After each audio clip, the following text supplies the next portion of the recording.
তাই যত সংস্কারই করেন, প্রধান সংস্কার হচ্ছে নির্বাচন। রাজনৈতিক দল অনেক আন্দোলন করেছে, কিন্তু সাধারণ মানুষ তাতে সম্পৃক্ত হয় নাই। অধ্যাপক ইউনূস নিশ্চয়ই এনজিওর জন্য বিশ্ব সেরা মানুষ, কিন্তু রাষ্ট্র চালানোর জন্য তেমন কিনা দেশবাসীর সন্দেহ আছে। যারা মিডিয়াতে এখন কথা বলেন তারা কথা বলার উপযুক্ত নন। অধ্যাপক ইউনূস একজন নামকরা মানুষ। তিনি গ্রামীণ ব্যাংকের মাধ্যমে তাকে সারা পৃথিবীব্যাপী পরিচিত করেছেন, আমার দেশকেও সম্মানিত করেছেন। কিন্তু 10 মাসে তার কাছ থেকে মানুষ যা প্রত্যাশা করেছে,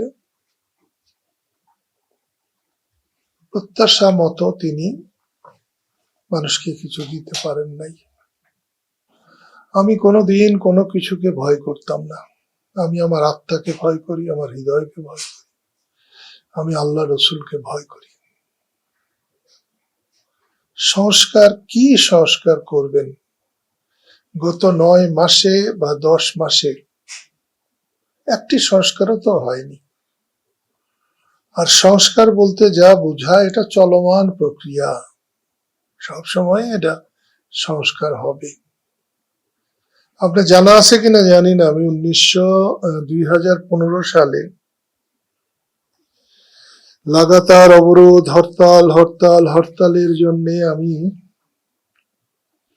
রাস্তায় বসেছিলাম। প্রায় 1 বছর 308 দিন আমি রাস্তায় ছিলাম, নিজে ঘরে যাই নাই।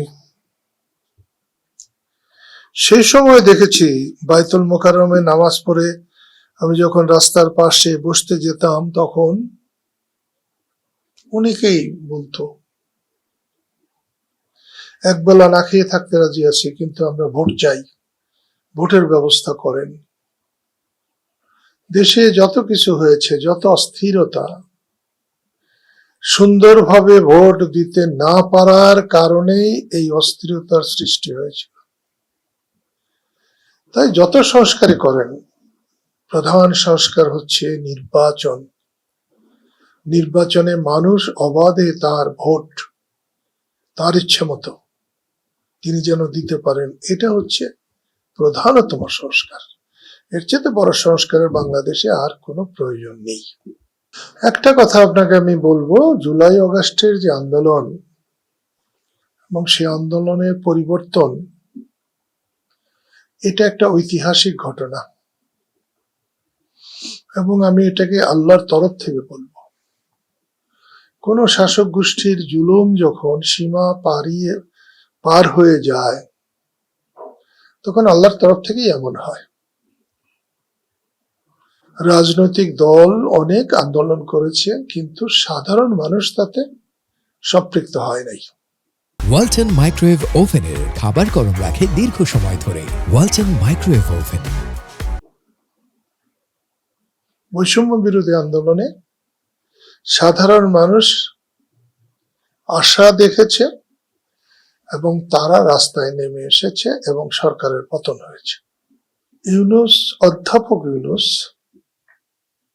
নিশ্চয়ই এনজিওর জন্য বিশ্ব সেরা মানুষ, কিন্তু রাষ্ট্র চালানোর জন্য তেমন কিনা দেশবাসীর সন্দেহ আছে। আমি দেশবাসীর সঙ্গে একমত। তবে কথা বলবো যে অধ্যাপক ইউনূস কোনো নাটক করেছেন এটা আমার মনে হয়নি। আমার মনে হয়েছে তিনি আন্তরিকভাবেই তিনি বলবার চেষ্টা করেছেন, এবং তাকে আনপপুলার করা, তাকে অসফল করার জন্য তো নিশ্চয়ই একটি শক্তি কাজ করবে, এবং সেই অজুহাত দিয়ে কেউ তাকে অসফল করতে চেষ্টা করছে। এই অজুহাত দিয়ে কারুর রাষ্ট্র পরিচালনা করার সুযোগ নেই। রাষ্ট্র পরিচালনায় যখনই কেউ সরকারে বসবে, তখনই তাকে অসফল করার জন্য, ব্যর্থ করার জন্য সকলে চেষ্টা করবে। তিনি তার সহকর্মীদের নিয়ে, সাথীদের নিয়ে, কর্মীদের নিয়ে তিনি সেই ব্যর্থ করার চেষ্টাকে অতিক্রম করে তিনি সফল হবেন। এইটাই হচ্ছে রাষ্ট্রনীতি। এখানে কোনো দয়া মায়ার কোনো ব্যাপার নেই। আসলে আমি কোনো রাজনৈতিক দলের নিষিদ্ধকরণ সমর্থন করি না, কোনো দলেরই না। স্বাধীনতা বিরোধী জামাতের নিষিদ্ধকরণেও আমার তেমন সমর্থন ছিল না। আমি চাই মানুষের দ্বারা নিষিদ্ধ হোক, মানুষ তাকে ত্যাগ করুক।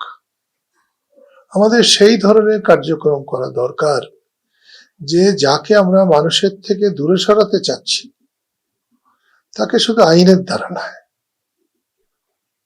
কর্মকাণ্ডের দ্বারা, মানুষের ইচ্ছা অনিচ্ছার দ্বারা তাকে সরানো দরকার। জিনিসটা মোটেই ভালো হয়নি।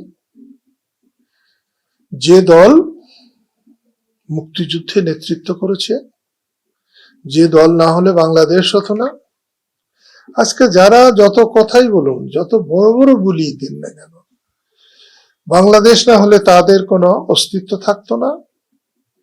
তাই বাংলাদেশকে অস্বীকার করে, মুক্তিযুদ্ধকে অস্বীকার করে, মুক্তিযুদ্ধের নেতাকে অস্বীকার করে, আর যা কিছু হোক, বাংলাদেশ সুস্থভাবে চলতে পারে না।